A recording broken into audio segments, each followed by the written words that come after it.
Hello everyone, this is Vinod Kumar Verma and you are watching Madhuban B K English classes. तो आप सबों का एक बार फिर से स्वागत है Madhuban B K English classes में। आज मैं फिर लेकर आया हूं आप लोगों के लिए एक बहुत ही महत्वपूर्ण वीडियो। आज के इस वीडियो में हम लोग डिस्कस करने जा रहे हैं 30 मल्टीपल चॉइस क्वेश्चंस। ओके, ये क्लास 12th का है। ठीक है, आज जो हम लोग वीडियो ये लिए हैं ये पोएट्री सेक्शन का है। ठीक है, ऑब्जेक्टिव क्वेश्चन करेंगे इसमें 30 और ये 300 क्वेश्चन जो है, ये 30 क्वेश्चन जो हैं, all this 30 questions are very very important from your board examination point of view. So watch the video till the end. आप वीडियो को अंत तक देखिए क्योंकि ये वीडियो बहुत ही जबरदस्त इंपॉर्टेंट होने वाला है, क्योंकि आपको इसमें 30 क्वेश्चंस जो है बहुत इंपॉर्टेंट क्वेश्चंस मिलने वाले हैं जो कि आपके बोर्ड एग्जामिनेशन के दृष्टिकोण से बहुत बहुत ज़्यादा इंपॉर्टेंट है। तो चलिए शुरू करते हैं without wasting any time. Okay, देखिए क्या कहता है कि पहला क्वेश्चन जो है इसमें हमारा जो है, देखिए the poem a thing of beauty has been written by. A thing of beauty, ये पोएम जो है किसके द्वारा लिखा गया है? अगर आप पोएम पढ़े होंगे तो आपको पता है। ठीक है, आप सबसे पहले आंसर दे के देखिए, आपको अपना टेस्ट भी हो जाएगा। ठीक है, आप अपने आप को टेस्ट कर सकते हैं इस तरह से। तो देखिए क्या है ये, Kamala Das, option A Kamala Das, B Pablo Neruda, C John Keats और D none of these. Okay, तो बताइए आंसर कौन सा होगा? A thing of beauty. ठीक है, आप पढ़े होंगे तो आपको पता होगा। A thing of beauty has been written by John Keats. Okay, this is a very important poem, ये बहुत ही इंपॉर्टेंट पोएम है। तो चलिए फर्स्ट क्वेश्चन हो गया। अब अगला क्वेश्चन देखिए, question number 2। How old is the poet's mother in the poem my mother at 66? कि माई मदर एट 66 जो ये पोएम है, ठीक है, पोएट्स की माँ कितने साल की होती है? तो देखिए ये बहुत ही सिंपल सा सवाल है, कॉमन सेंस वाला है। माई मदर एट 66 यहाँ जो दिया है ना, ये समझिए उसकी माँ का उम्र ही है। ठीक है, 66 यानी कि 66 साल। तो ये देखिए क्या है, ऑप्शन ए में 56, बी में क्या है 66 ईयर्स, और सी में 90 ईयर्स, और डी में नन ऑफ दिस। तो right answer will be option B. ठीक है, ध्यान रखिएगा कि हमारा जो राइट आंसर होगा ये होगा हमारा ऑप्शन बी। ये समझिए 66 years old, she was 66 years old. इसी पर बेस्ट ये पोएम है, बहुत ही इंपॉर्टेंट पोएम है। तो आप इसे अच्छी तरह से कर लीजिए क्योंकि यही सब क्वेश्चन जो है आपको हेल्प करेंगे। ठीक है, ये सारे सवाल जो है आपको बहुत बहुत ज़्यादा हेल्प करेंगे एग्जामिनेशन में, तो आप इसे अच्छे से प्रैक्टिस कर लीजिए। चलिए आगे देखते हैं क्वेश्चन नंबर 3। देखिए क्या कहता है question 3। Driving from my parents home to Cochin, this line has been taken from the poem. देखिए जो ये दिया है line, driving from my parents home to Cochin, ये लिखा है ना, ये लाइन आपको ये लाइन पढ़ के समझना है कि ये किस पोएम से लिया गया। ठीक है, this line has been taken from the poem, यानी कि ये लाइन, ये पंक्ति जो है ली गई है। ठीक है, किस पोएम से? तो ड्राइविंग फ्रॉम, ये आप देखिए कीपिंग क्वाइट से है, my mother at 66, a thing of beauty, none of this. बताइए राइट आंसर कौन सा है? तो देखिए ये कौन है, माई मदर एट 66 से लिया गया है, कमला दास के द्वारा जो लिखा गया है, माई मदर एट 66। ठीक है, तो वहाँ से है ये। चलिए नेक्स्ट क्वेश्चन देख लेते हैं। अगला क्वेश्चन क्या है, क्वेश्चन नंबर 4। देखिए क्या कहता है, which one of the following poems has been written by Stephen Spender? Which one of the following poems, यानी निम्नलिखित पोएम जो है ये, इनमें से कौन सा पोएम जो है स्टेफन स्पेंडर के द्वारा लिखा गया? Stephen Spender. तो देखिए इसमें my mother at 66, option B जो है keeping quiet, an elementary school classroom in a slum, none of these. So which one will be the right answer? Yes, if you have studied the poem well, then you must know the right answer. Right answer will be option C, an elementary school classroom in a slum. ये है Stephen Spender के द्वारा लिखा गया। ठीक है, तो ये जो सवाल हैं इन्हें आप अच्छी तरह से करिए क्योंकि ये बहुत ज़्यादा इंपॉर्टेंट सवाल है। ठीक है, चलिए आगे देख लेते हैं। अगला क्वेश्चन है question number 5। Okay, let's read.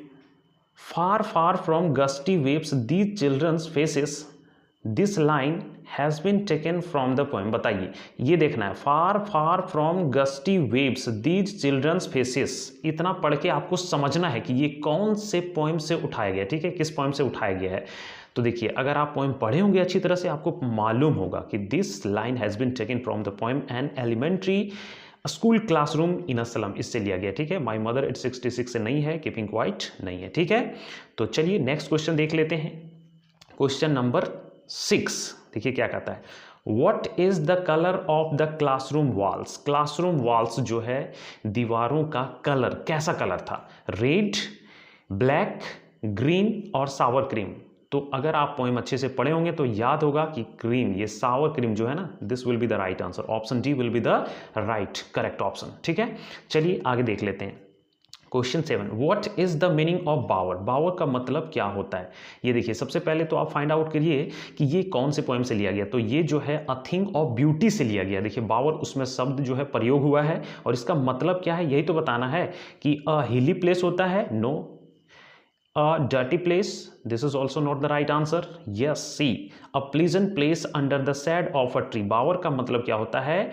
एक मतलब जो पेड़ होता है ना, उसके नीचे जो हमें आनंद मिलता है, ठीक है, वही छाया में, वही चीज़ है, उसी को बता रहा है। चलिए अब अगला क्वेश्चन देख लेते हैं। क्वेश्चन नंबर 8 देखिए, क्वेश्चन नंबर 8 जो है क्या कहता है, let's read the question. The tall girl with her head weighed down means the girl, यानी क्या कहा, the tall girl with her head weighed down means the girl. इसका मतलब क्या है कि लड़की जो है वो कैसी है? इसका राइट आंसर आपका होगा the girl is ill and exhausted. वो बीमार है और थकी हुई है। ठीक है, ये हमारा जो है हैज़ अनटाइडी हेयर नहीं होगा, है ना, अनटाइडी हेयर है, गंदे बाल है, नहीं ये नहीं होगा। Has her head bent with shame, क्या शर्म से उसका सिर झुका हुआ है? नहीं, this is also not the right answer.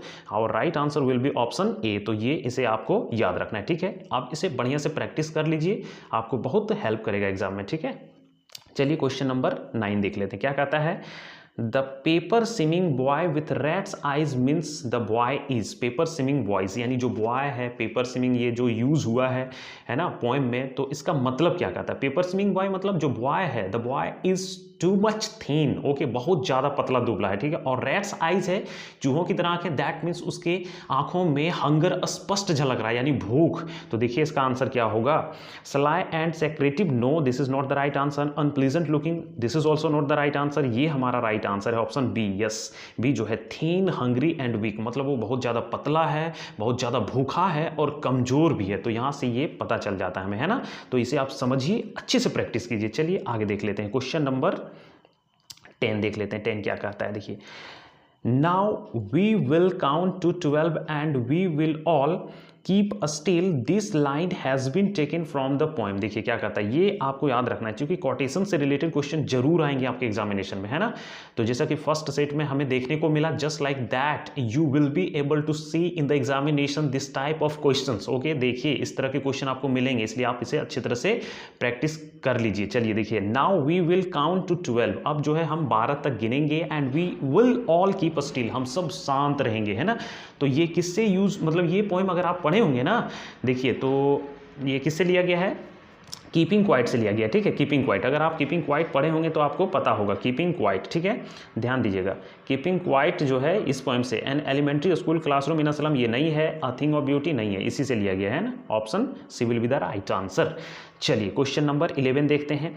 Who is the poet of the poem keeping quiet? अब बताइए कीपिंग क्वाइट जो पोएम है उसके पोएट कौन है? Okay, John Keats, Kamala Das, Pablo Neruda, none of this.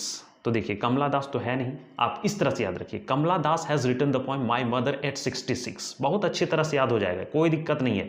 जितने भी पोएम दिए आप पोएम को याद करिए, उसके पोइट्स को याद करिए, आपके नंबर जो है अच्छे मिलेंगे। ठीक है, उसके बाद John Keats has written the poem a thing of beauty, तो जाहिर सा बात है our right answer will be option C, Pablo Neruda, याद रखिए, है ना, पैब्लो नेरूदा जो है इसे लिखा है। चलिए क्वेश्चन नंबर 11 हो गया, अब देखते हैं 12। ठीक है, question number 12, the poet in the poem keeping quiet counts up to. जो पोएम कीपिंग क्वाइट है उसमें पोएट कितने तक गिनता है? ठीक है, काउंट करता है ना वो, कितना, अभी हमने देखा उसमें 10 तक, 24, 12, 100। तो देखिए क्या है आंसर, बताइए आप, उसके बाद आप मिलाइए। तो right answer will be C, option C, 12। वो 12 तक गिनता है, बोलते हैं पोएम से ही वही पता चल रहा है हमें। देखिए अब देखते हैं question number 13, the poet asks us to blank till he counts up to 12। जब, यानी कि वो कहता है ना कि पोएट जब तक वो 12 तक गिनेंगे तब तक हमसे वो क्या कहता है, क्या करने को कहता है? मैक अ नॉइज, हल्ला करने को कहता है, शोर शराबा करने को, वर्क हार्ड, कठिन परिश्रम करने को कहता है, keep quiet, this is the right answer, शांत रहने को कहता है। कभी जब तक 12 तक गिनेंगे ना तब तक वो कहते हैं कि सभी लोग शांत रहिए, ये चीज़ है। चलिए नेक्स्ट क्वेश्चन देखते हैं, 14 नंबर। क्वेश्चन नंबर 14 क्या कहता है? Who harms the whales in the cold sea? जो कॉल्ड सी है उसमें वेल्स, उसे कौन नुकसान पहुंचाता है? हार्म्स मीन्स नुकसान पहुंचाना, ठीक है। तो कौन नुकसान पहुंचाता है? फार्मर्स? नो। फिशरमैन हो सकता है। मैन गैदरिंग साल्ट, देखिए ये नहीं है, this is the right answer. Fisherman, मछुआरे। कौन उसे नुकसान पहुंचाते हैं? तो मछुआरे, यही है, this is the right answer, आप याद रखिएगा। चलिए क्वेश्चन नंबर 15 देखते हैं।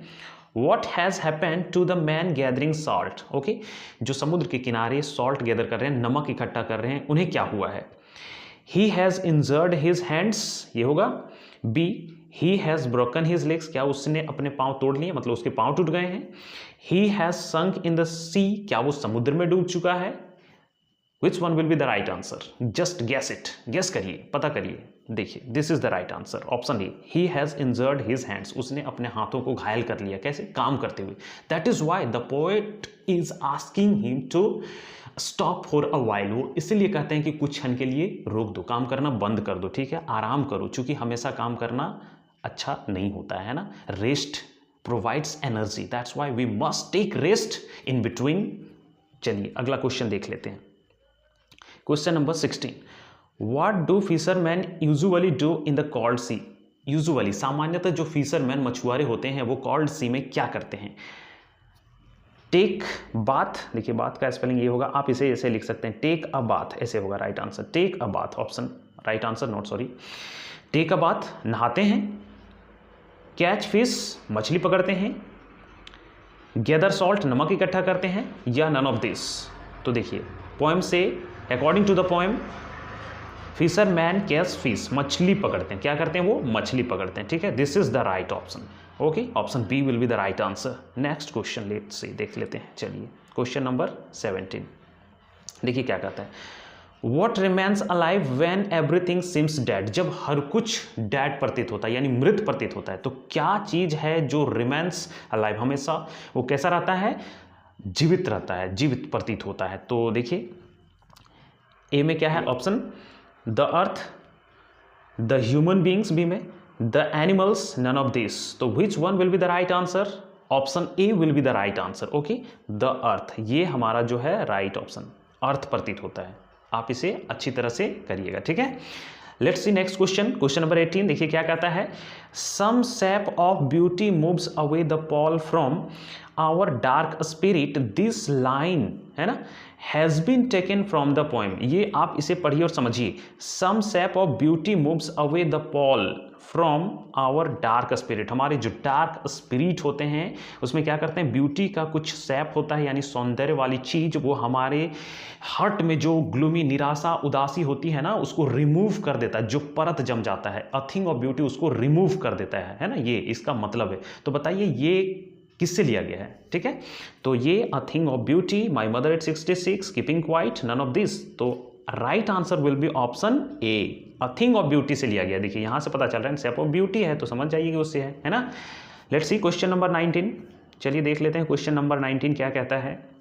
Question number 19, a thing of beauty is blank forever. A thing of beauty is a, poem से आपको पता चलेगा है ना, सौरो भराएगा, curse, joy, none of this. तो a thing of beauty is a joy forever, इस sentence को ही याद रख लीजिए, यही आपका भराएगा, ठीक है, B, option B will be the right answer, joy. A thing of beauty is a joy forever, कोई भी सुंदर वस्तु जो होती है वो हमेशा हमेशा के लिए आनंद का स्रोत होती है, ठीक है। ये पोएम में ही इसका आपको लाइन मिल जाएगा। तो इस तरह से क्वेश्चन आपको एग्जाम में देखने को मिलेंगे। Okay, let's see question number 20, Which one of the following is an example of a thing of beauty? इनमें से बताना है कि कौन सा एग्जाम्पल जो है a thing of beauty, यानी कोई सौंदर्य, मतलब जो पोएम में यूज हुआ है ना, सुंदर चीज किनसे कहा गया है, उन्हें आपको बताना है कौन सा है। तो इसमें the right answer will B flowers, ठीक है, मड नहीं होगा, फैक्ट्री नहीं होगा, right answer will B A, flowers होगा, ठीक है। अ थिंग ऑफ ब्यूटी में आता है फ्लावर्स, पोएम के अनुसार, अकॉर्डिंग टू द पोएम। अब देख सकते हैं पोएम पढ़ के। चलिए नेक्स्ट क्वेश्चन देख लेते हैं,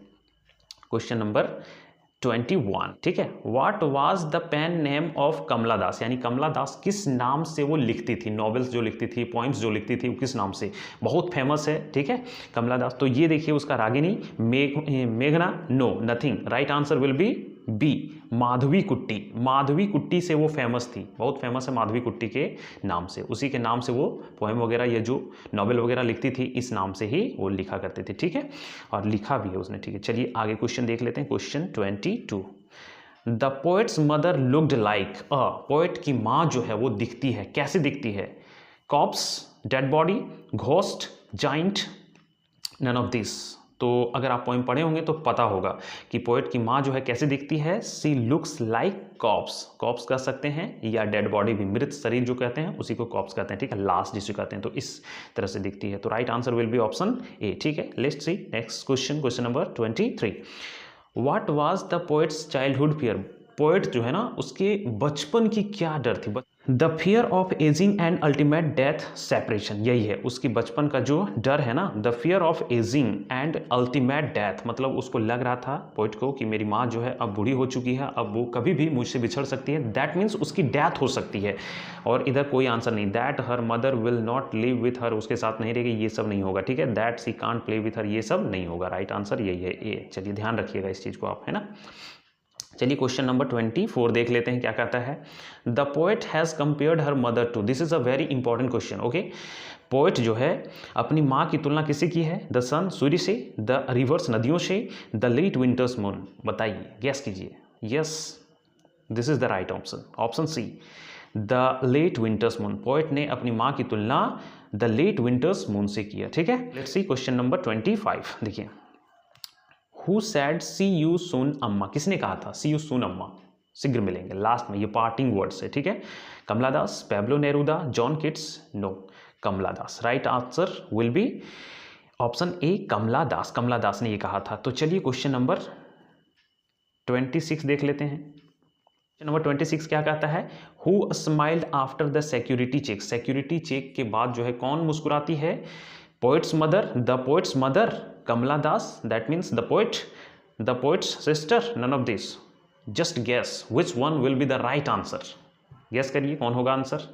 option B will be the right answer, Kamala Das ये मुस्कुराती है, ठीक है, अपनी माँ को देख के, क्यों? ताकि उसको लगे कि मेरी बेटी खुश है, ठीक है। चलिए क्वेश्चन नंबर 27 देख लेते हैं। हु क्रिएट्स हिस्ट्री, ये बहुत इंपॉर्टेंट सवाल है, इतिहास कौन रचता है? According to the poem, poem के अनुसार, ठीक है, an elementary school classroom in a slum, इसमें से दिया गया, ये लिया गया वर्ड, ठीक है। इतिहास कौन रचता है? तो देखिए इतिहास कौन रचता है, ये option A will be the right answer. Whose language has warmth of the sun, जिसकी भाषा में सूर्य की गर्मी होती है ना, whose language has the warmth, ऐसे कर सकते हैं, the warmth of the sun, जिसके भाषा में सूर्य की गर्मी होती है, वही जो है इतिहास रच सकता है, according to the poem, okay, उसके हिसाब से ये लिया गया है। तो चलिए अगला क्वेश्चन देख लेते हैं, क्वेश्चन नंबर 28, देखिए क्या कहता है 28। Let's not speak in any language, let's stop for a second, who says these lines, ये पंक्तियां जो है कौन कहता है? Let's not speak in any language, कि चलो किसी भी भाषा में बात ना करें, let's stop for a second, चलो एक सेकेंड के लिए रुक जाएं, ठीक है। तो देखिए ये याद होगा आपको, ये जो लाइन्स है ये लिया गया है कीपिंग क्वाइट से, ठीक है। तो अब याद कीजिए कि कीपिंग क्वाइट कौन से पोएट, किसने लिखा है?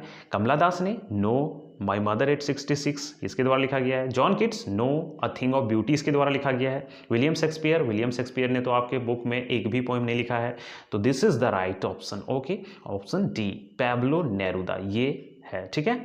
तो चलिए क्वेश्चन नंबर 29 देख लेते हैं। क्वेश्चन 29 क्या कहता है? What kind of war has been mentioned in the poem, poem में किस प्रकार के युद्ध का जिक्र किया गया है, ठीक है, इन द पोएम जो है ना आपका कीपिंग क्वाइट, उसमें किस प्रकार के युद्ध? तो देखिए इसमें राइट ऑप्शन जो है हमारा ऑप्शन ये है, इसमें green wars, wars with poisonous gases and wars with fire, इससे जो है मतलब इसके बारे में ही बताया गया, ठीक है। तो this is the right answer. चलिए क्वेश्चन नंबर 30 देख लेते हैं। क्वेश्चन नंबर 30 क्या कहता है? It would be an exotic moment without rush, without engines, with line has been taken from the poem, ये पंक्ति जो है, ये लाइन जो है किस पोएम से ली गई, ठीक है। अ थिंग ऑफ ब्यूटी से, keeping quiet, my mother at 66, तो आपको पता होगा, ये अगर आप पढ़े होंगे तो ये जो है लाइन कीपिंग क्वाइट का है, ठीक है, जो कि पैब्लो नेरूदा के द्वारा लिखा गया है। तो ये था हमारा आज का 30 मोस्ट वीवीआई क्वेश्चन। आप इसे अच्छी तरह से कर लीजिए, ये आपके एग्जामिनेशन के लिए बहुत ज़्यादा हेल्पफुल होंगे। Okay, that's all for today, see you in the next video. Thanks for watching this video.